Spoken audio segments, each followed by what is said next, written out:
चलिए आज दो राजाओं की एक बहुत ही पुरानी कहानी के जरिए समझते हैं कि सच्ची उदारता असल में होती क्या है और उसकी असली कीमत क्या चुकानी पड़ सकती है। सोचिए, ये सवाल ही इस पूरी कहानी की जड़ है। कोई अपनी उदारता को कैसे साबित करे? क्या सिर्फ दान देकर? या फिर इसका मतलब कुछ और ही है?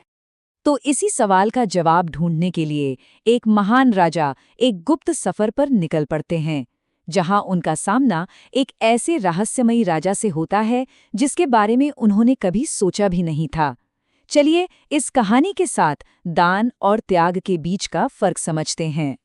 तो कहानी की शुरुआत होती है एक बहुत ही महान राजा के दरबार से, जहां एक छोटी सी बात उनकी उदारता की साख पर ही सवाल उठा देती है।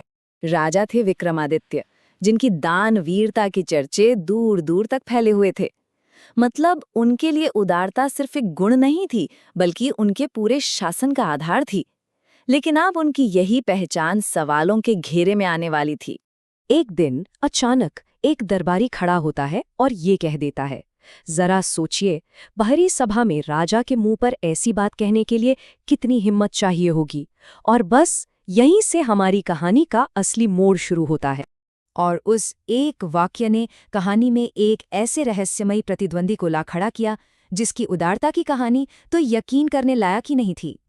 अब देखिए, असली चुनौती क्या थी। एक तरफ थे राजा विक्रमादित्य, जिनकी उदारता की कोई सीमा नहीं थी, और दूसरी तरफ थे राजा कीर्तिध्वज, जो हर सुबह बिना एक भी दिन चूके 1,00,000 सोने के सिक्के दान करते थे। ये बात इतनी बड़ी थी कि विक्रमादित्य इसे सुनकर अनदेखा कर ही नहीं सके। अब अपनी साख और इस रहस्य को जानने की उत्सुकता में राजा विक्रमादित्य ने अपना राजपाट छोड़ा, एक आम इंसान का भेष बदला और इस सच्चाई की तह तक जाने के लिए समुद्र पार निकल पड़े। और यहीं से कहानी और भी ज्यादा रहस्यमयी हो जाती है। विक्रमादित्य ने कीर्तिध्वज के महल में एक पहरेदार की नौकरी ले ली ताकि वो अपनी गुप्त जांच शुरू कर सकें। विक्रमादित्य ने अपनी आंखों से देखा, ये बात बिल्कुल सच थी। राजा कीर्तिध्वज हर सुबह सोने के सिक्के दान करते थे, लेकिन सवाल तो वही था कि आखिर इतनी दौलत हर रोज आ कहां से रही थी। विक्रमादित्य को पता चला कि राजा कीर्तिध्वज हर रात अकेले कहीं जाते हैं, तो एक रात उन्होंने चुपके से उनका पीछा किया और जो देखा उस पर उन्हें यकीन ही नहीं हुआ। विक्रमादित्य ने जो देखा वो दान नहीं, बल्कि एक भयानक सौदा था। हर रात राजा कीर्तिध्वज उबलते हुए तेल के कड़ाहे में कूदकर खुद को बलिदान कर देते।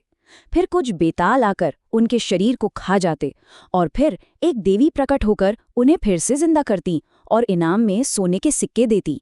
मतलब उनकी उदारता का राज उनकी अपनी ही पीड़ा थी, जो वो हर रात सहते थे। अब विक्रमादित्य के सामने कीर्तिध्वज की इस उदारता का भयानक सच था, और ये देखकर उन्होंने उस पूरी व्यवस्था को ही बदलने का फैसला कर लिया। देखिए, कोई भी आम इंसान होता तो क्या करता, अपने प्रतिद्वंदी का पर्दाफाश कर देता। लेकिन विक्रमादित्य ने कुछ और ही सोचा। उन्होंने इस दर्दनाक सिलसिले को हमेशा के लिए तोड़ने और अपने उस प्रतिद्वंदी की मदद करने का फैसला किया।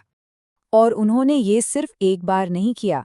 एक ही रात में जब कीर्तिध्वज वहां से चले गए, विक्रमादित्य ने इस पूरे भयानक अनुष्ठान को 7 बार दोहराया। जी हाँ, 7 बार। और यहाँ उनकी रणनीति देखिए।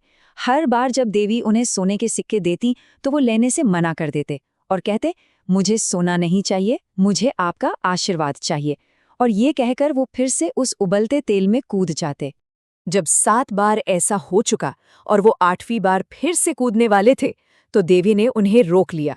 वो उनकी जिद और हिम्मत से बहुत खुश हुई और उनसे पूछा कि वो क्या चाहते हैं।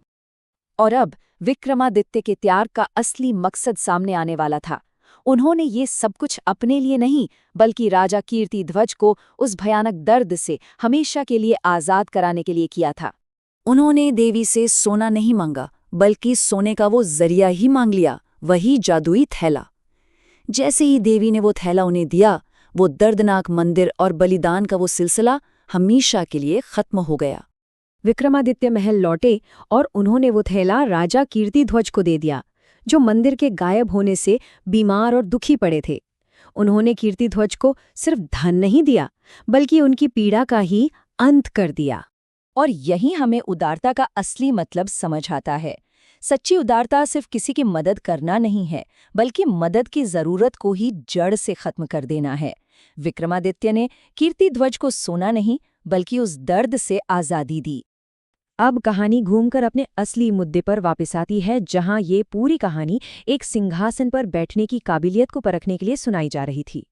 ये कहानी सिंहासन से जुड़ी 13वीं गुड़िया ने राजा भोज को सुनाई थी और आखिर में उनसे यही सवाल पूछा था। ये सवाल सिर्फ राजा भोज के लिए नहीं है, ये हम सब के लिए है। उदारता का असली मतलब क्या होता है, और क्या वाकई में ऐसा त्याग ही किसी को राज करने के काबिल बनाता है? खैर, इस कहानी का जवाब तो हाँ ही है।